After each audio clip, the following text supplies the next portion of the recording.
I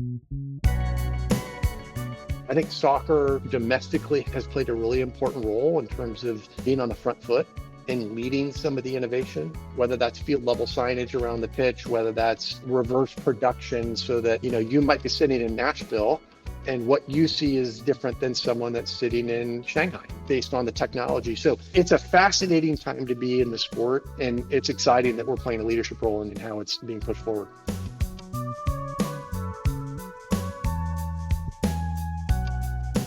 That was the voice of Dave Wright, Chief Commercial Officer for the U.S. Soccer Federation. Dave joined me for a revealing conversation about leadership, resilience, and the unexpected parallels between athletics and business. Over his 20-year career in sports management, Dave has navigated everything from gender equity battles to career reinventions, lessons that have shaped his unique approach to building winning teams both on and off the field. This is Dave Wright's Playbook for Authentic Leadership. My name is Buddy Teaster, President and CEO of Souls for Souls, and you're listening to the Repurpose Podcast, featuring candid conversations with business leaders who share the ups and downs, the wins and challenges they face along the way, and how they learn to overcome them. These are the real stories of going from tailspin to tailwind.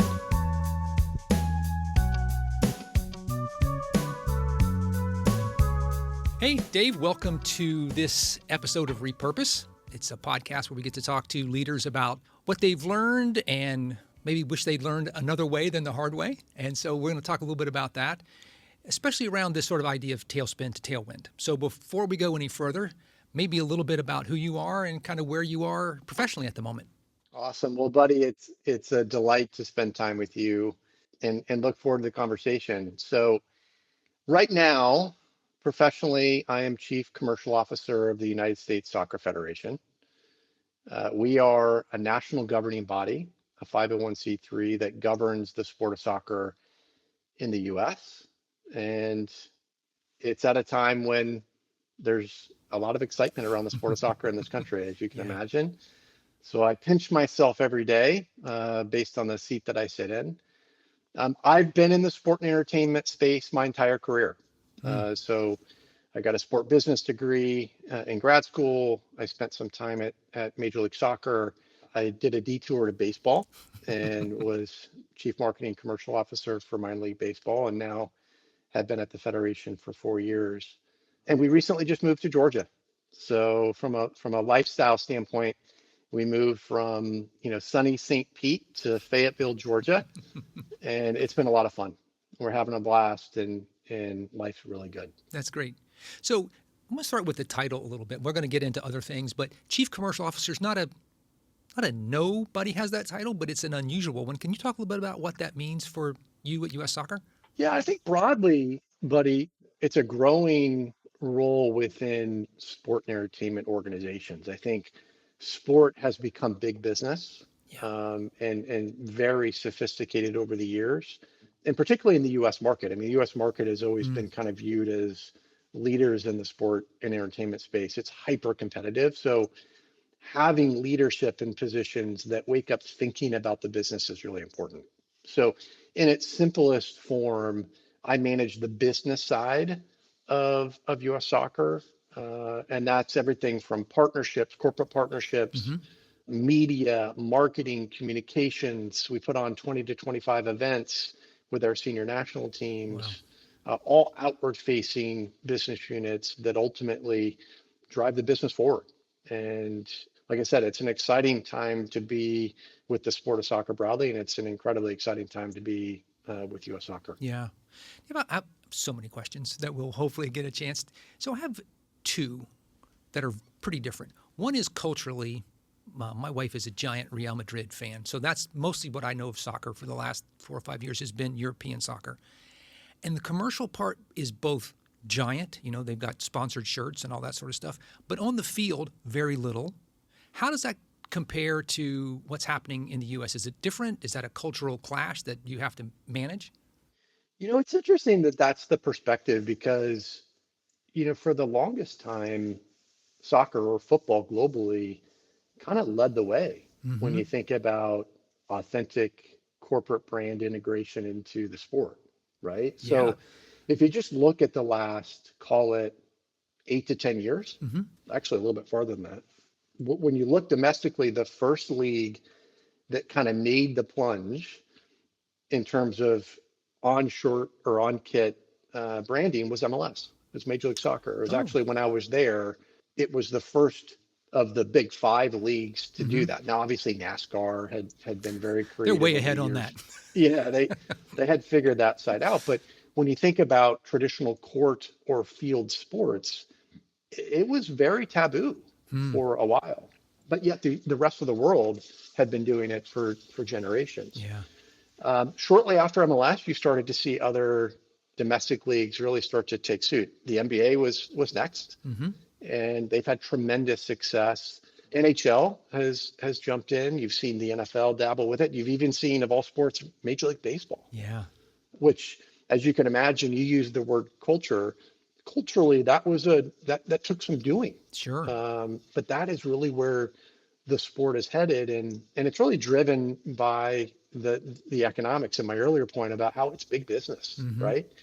These organizations are having to generate significant revenue to fund the businesses to be able to compete. Yeah. So it's been fun. I think we sit in a really, I think soccer domestically has played a really important role in terms of being on the front foot Yeah. and leading some of the innovation, whether that's field level signage around the pitch, whether that's reverse production, so that you might be sitting in the U.S., you might be sitting in Nashville, and what you see is different than someone that's sitting in Shanghai, Right. based on the technology. So it's a fascinating time to be in the sport, and it's exciting that we're playing a leadership role in how it's being pushed forward. Dave, you said something that dovetails to my next question around the business. You mentioned U.S. Soccer is a 501c3, not for profit, like Souls for Souls. And yet you're talking a lot about commercialization, innovation. I know some of the things that you worked on are multi-$100 million deals with some of the biggest media and sports brands in the world. Like, how do those two worlds rub up against each other? Because there must be times when you're not sure if you're working at a not-for-profit, and there are times when it's probably super clear that you are. It's a great question. And I've been with the organization now for just over 4 years, and I give our leadership a lot of credit.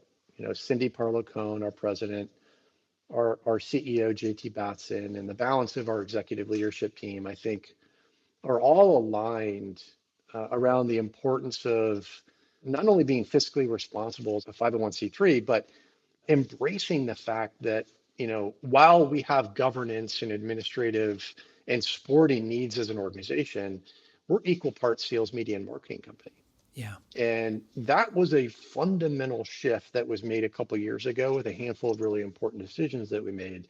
That candidly, it wasn't like we just flipped a switch, right? We're a Sure. 100+ year old organization, so you don't move from an organization that's very governance and administratively focused to one day now, competing with the likes of the NBA and Hmm. others. But I'm astounded at how quickly we have made the pivot. And before joining U.S. Soccer, I had always worked for-profit entities, so the 501c3 space was new to me. And looking back, I completely underestimated the power of that story in the marketplace. Mm. So the ability to sit across the table from a CEO that's considering soccer as a platform to do good. When you can tell them that every single dollar that you invest in US soccer gets reinvested back into growing the game, Yeah. that's a different conversation. And one that we have put to test time and time again and have seen tremendous success. And I mean, make no mistake about it. We've got 27 national teams. We've got 115 member organizations. It takes resources to Mm. do the things that we feel like we need to do Hmm. as a leader in the NGB and soccer space. And it's been fun to be part of the growth because it's allowed us to do things that, quite frankly, weren't contemplated a couple years ago. Yeah. The scale is very different, but some of that we share at Souls for Souls, right? That Mhm. there is a way to use business to have this outcome that not only has better results, but a better narrative. So it was, I think, what you're saying. And the shift from sort of hat in hand, you should do this because it's good, to here's why it's good and you should invest more into it, is a very different way to tell the story. And Mhm. you said you guys have a global platform for sure that it's crazy to think it's taken that long to shift to, but it sounds like you've really made the move in a pretty short amount of time. Yeah, very much so. And I think, the marketplace is demanding that organizations evolve quickly. Mm, So, if you just look at it from a micro perspective, like the days of a corporate partner investing significant resource just because they're a fan of that sport are few and far between. yeah. It really needs to make business sense. And, what we have found is, you know, they all want to be part of creating positive change and doing good. Hmm. Purpose-driven partnerships is a term that we use a lot. And I mean, we fit squarely right into that. So does Souls for Souls. Yeah. And the ability to provide opportunities for organizations to invest and feel good about that investment because they're creating positive change is real and super powerful, Yeah. and something that the organizations that can authentically say that and their story reflect that, I think are the ones that are having the success in the marketplace today. So you've got this great brand, lots of momentum, and a lot of engagement and growing. You've had a couple of tough things like the salary issue with the women's team. You've had coach replaced on the men. So you've had some complicated things.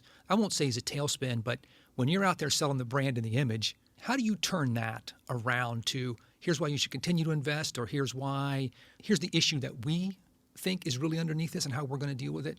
Because those would be things that maybe stop conversations, and that clearly hasn't happened for U.S. soccer.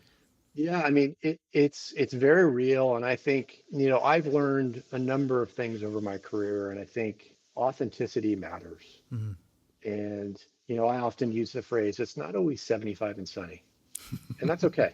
And if you talk to anyone that claims that it's 75 and sunny, now by the way, it is 75 and sunny right now in Fayetteville, Georgia, but the reality is it's not always 75 and sunny, and I think you need to recognize that and own it. Mm-hmm. And I think in the couple examples that you just highlighted, we did just that. There were well documented challenges with the federation, Mm-hmm. dating back years, whether it be the equal pay or some Glassdoor issues from a staff Mm-hmm. standpoint. You can't sugarcoat that, and you need to own it, and we have. Yeah. And I think now, fast forward, to be the only sport property that has equal pay Yeah. is pretty powerful. And it's not easy. And how we navigated and how we brought the two player unions together and ultimately settled on a rev share model made sense and has Yeah. paved the way. And not only was it the right thing to do for us, but what's even more incredible is the impact it's had more broadly within society. And the amount of organizations that have reached out to learn more. How did you go about it? What were some of the complexities? How Oh, did you tackle this? yeah. I think speaks to the leadership position that we find ourselves in. And you got to stand tall and own that. Yeah. And we have. And it's been incredible to see the impact far beyond, kicking a soccer ball. But I think authenticity and just owning the moments and recognizing that it's not always 75 and sunny. Yeah. It's how you react during those, 42 and sleety days that really define who you are as an organization. That is a great way to say it. 75 and sunny. I think that'll stick. What about on the personal side? I know that you played high school, collegiate, like D1 kind of level soccer. So I have two questions that come out of that. One is, I'm not really a sports guy, but it's like sometimes the sports analogies in business are a little much. It's like, come on, man, take a breath. But if you've been an athlete, like that's a different frame of reference. So how have you translated that experience as an athlete player to what you're doing now? So that's one question. And two, maybe more than lots of places, when you lose, it's public. Your record is not perfect. You didn't win the championship, whatever those things are. How do you deal with that? Like 75 and sunny is a way that you talk about it now, but how has that evolved from we lost to we learned, or however you frame it? Yeah, so let me tackle the first question, buddy. I think if I could go on just a little bit of a tangent. So I grew up in the Midwest. I went to high school in Kansas City. And fourth game of my high school season, I broke my arm. So I was well down the road from a recruiting standpoint. I had a lot of the big top 20 schools interested. Fourth game of my high school season, I break my arm. Mm. And at a very young age, I learned about loyalty.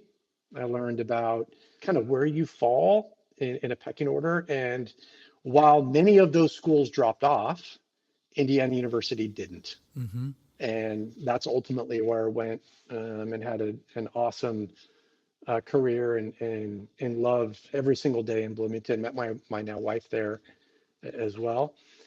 But I learned a lot of lessons when I was at IU. First, I went from being a very big fish in a small pond to now being a minnow in an ocean. My freshman class had 17 freshmen, which for a roster of 35, so 50% Wow. of the roster was a freshman when I joined. And when I left, I was there 5 years because I redshirted my sophomore year due to injury. There were 6 of us left. Wow. So the attrition at that level is quite high. And I had a good career at IU, Mm-hmm. but I was rubbing up next to national team guys, a number of folks that played in World Cups, a couple guys played in the Premier League and Bundesliga. It was hyper competitive.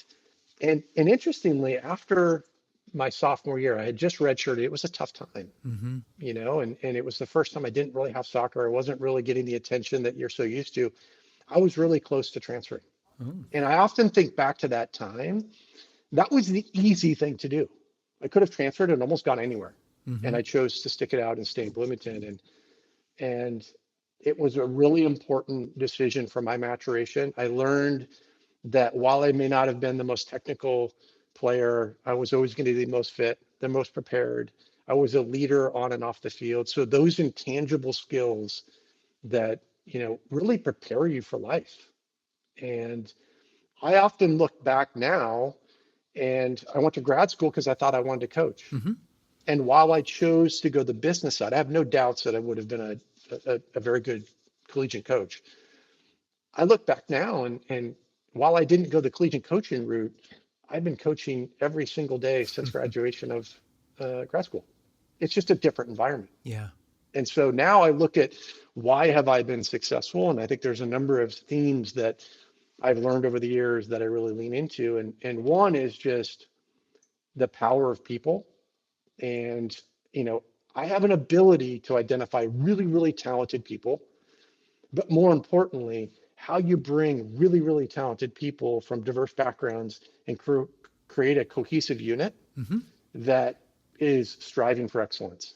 And again, that's what the best coaches in the world do, Yeah. right? I'm just Yeah. doing it in a professional setting. So, and I'll leave you with this on that first question. One of my favorite interview questions, because invariably when someone gets to me, there's very little doubt if they can actually do the job. Right. It's really about fit. It's really about what I call these intangible skills that you may not see on a resume or a CV. And so one of my favorite questions, and everyone was an athlete at some level, whether it was a high school warrior, a collegiate athlete, a professional, it doesn't matter. I mean, at varying levels. If I were to watch you play for 15 minutes, insert sport, what would I see?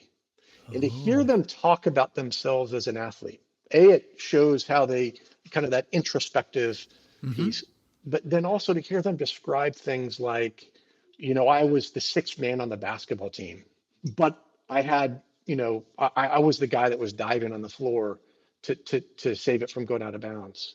You know, I wasn't the most athletic, but I was able to get X, Y, and Z. I was the person that, when our star player missed a shot, I was the one giving him a high five. Like if someone is Mm. describing themselves like that, it it tells you a lot about that individual. And by the way, those intangibles are 1000% applicable to the Yeah. business setting. So as I think about myself as an athlete, I was always the most prepared. I was always the most fit because I could control that. Right. I was incredibly competitive and I was a leader. And so now you take those intangibles and I look back at my career and Mm-hmm. it's 100% spot on. All right. So before we get to the second one, what are the red flags? So what does somebody say when they get that question, Dave, that makes you go, nope, don't care if they are great technically, they're not right for my team? Yeah, and I've had a couple of those. So when I asked that question, I had one individual, and I'm not making this up, buddy, say that they were without question the best player on their team. They had a long leash from the coach, So they played the 10, and he had a guy who sat behind him as a 6, who did all the work, which allowed me to really kind of save my energy. So in the 89th minute, when we needed a goal, they knew who to give it to. Wow. So that tells you a lot about that individual, right? And maybe they were a special player, but there's a lot of red flags Yeah. to me if someone is describing themselves like that. So it's just really interesting, and again, it doesn't matter what level Mm-hmm. the individual was as an athlete. It's all relative based on that level, and man, you can tell an awful lot. Yeah. And so I think back on one of the big reasons why I'm so fortunate to be in my seat is the ability to attract really, really talented people, develop really, really talented people, and build a cohesive team with folks from all walks of life. Yeah. And it really is, the diversity of thought and the diversity of backgrounds that gives you the shot to win. And I mean, I look at our team at US Soccer, Mm-hmm. I'd put it up against anyone in the business, period, end of story. That's great that you feel that way. I'm sure that shows up for your team too, that they know that. So let's go back to the second question of it's easy when you win. How does it show up when you lose? And whether that's in your college experience, I'm assuming you lost some games along the way, and you don't get every deal you pitch now. So how do you think about it? How do you talk to your team about when we lose? What does that mean? I really think it's what defines you. And it kind of go back to my comment about 75 and sunny. It's really easy to have a bounce in your step when everything's going well. But how do you react when things are challenging? How do you react when things aren't going your way? I'm actually more interested in that Yeah. because I think that really defines someone's makeup. Because the reality is there's going to be, highs and lows. And I think over my career, I've learned that, yeah, you absolutely want to celebrate the highs, but you also want to be grounded in knowing that, there's going to be times where it doesn't go as you had hoped. Mm-hmm. And that's just the reality. There's a saying in the commercial business that the second best answer is no. And it's so true. But particularly, folks that are just getting started, Mm-hmm. they struggle with that. Yeah. But it's the reality of the business. I think it defines who you are and how you react. Do you go back and crawl into a cave, or do you lean in a little bit more and have even a bigger bounce in your step to get after the next opportunity? We had at our board meeting a few weeks ago, one of the songwriters that joined us talked about getting his feelings hurt pretty bad. And then his wife, who's an Episcopal minister and many other things, and I think he wants a little solace. And she said, is it true? Like the ability to, that introspection and really think about what does it mean that we lost, put that in quotes, and how you respond to that is the story. Like that makes a difference between people who get back up and get after it and those who are like, well, I guess we're wrong, we're bad, whatever the fill in the blank. And here's the other thing I'd say, and I've had this conversation with our kids a lot. If you're not falling down, you're not trying hard enough. Mm-hmm. I'll never forget a conversation we had with our son Braden, who is a collegiate athlete. He was probably 12 or 13, and it was after a game, and he mentioned, man, I had a great game. I completed 100% of my passes. And I said, but you did have a good game. How many of those passes were forward? Not many. Meaning he was playing safe. Yeah. Right. And if you're playing not to make a mistake, Totally you will different game. absolutely never reach your potential. So it is a balance, right? It's a balance of how do you push yourself individually? How do you push yourself as an organization and embrace failure, right? And embrace falling down, because that's actually where you grow the most. Yeah. If you're winning every single time and you're getting it right every single time, you're probably not, I'm generalizing here, but you're probably not pushing yourself hard enough. Yeah. So I'm going to sort of build on that. Not that it was a failure, but going into minor league baseball seems like kind of a crazy turn for a guy who's so steeped in soccer. What was that about? What did you learn, and what did you bring from that back to the soccer world? Yeah, another great question. It actually ties into kind of the theme of this conversation. So I was at Major League Soccer for 15 years, and about 13 years into that journey, I had just been recognized by Sport Business Journal as a 40 under 40, which is a big deal in the industry. And as a result, there were a number of opportunities that surfaced. And I went down in big organizations, big roles, big step up. I went down the recruiting path and I got second in both. Oh. And the second time that happened, I'd gotten to know the recruiter pretty well. And I said, hey, listen, not for nothing. I was absolutely the best candidate for that job. I crushed that interview. And he looked at me and said, you know what, Dave? You were. And by the way, you did actually crush the interview, but you're a soccer guy. And the perception of you in the marketplace is that you're a soccer guy and that you may not be all in. Well, I struggle with that a little bit because my instinct was, okay, well, yeah, I did play in soccer. I did play in college. Okay, I did go to grad school and was an assistant coach. And okay, my first 15 years, okay, I get it. But 100% of those traits and those intangibles that had made me successful, in my opinion, were 100% transferable. But there's a saying that perception is reality. And the perception of me in the marketplace was very, very different. It was at that moment that I said, you know what, I gotta figure this out, and I gotta pivot. And so, if you know me, you know that I've never really been a quote unquote fan of baseball. I have a ton of respect for the sport and its role in the sports ecosystem. I didn't play of any significance. Our kids didn't play. I wasn't really connected as a fan. What better sport to pivot to show that, you know what, I may not be emotionally connected to this sport, but if I can create positive change and build a business that I'm not connected or have a history, I'm going to show the marketplace that I actually can build another business. And so I was very fortunate to land at minor league baseball at a time of great change and evolution. You know, another 100-plus-year-old organization that had kind of just organically grown. Yeah. You know, and 42 million people go through Turnstile annually at minor league baseball games. So you have the word minor league baseball, yet as we used to say, there's nothing minor about 42 million people going through Turnstile. So there was something there. Sure. And the ability to come in and really think strategically about, okay, what does this sport represent? And specifically, where's the opportunity for minor league baseball? Make some really smart investments, hire some super talented people, and you know, in 5 years, 3x top line revenue from a national perspective. And so it really was a great case study for me that then, you know, we've been able to replicate it at US Soccer just at a much larger scale. But yeah, it was 100% driven behind, you know, this commitment and just vigor to go out and show that I could build something that maybe I wasn't as connected to. And it was an unbelievable experience. And while I may be no more of a fan of baseball today, I have a ton of respect for that sport. I think minor league baseball, some of the most talented people I've encountered in the business apply their trade in minor league baseball.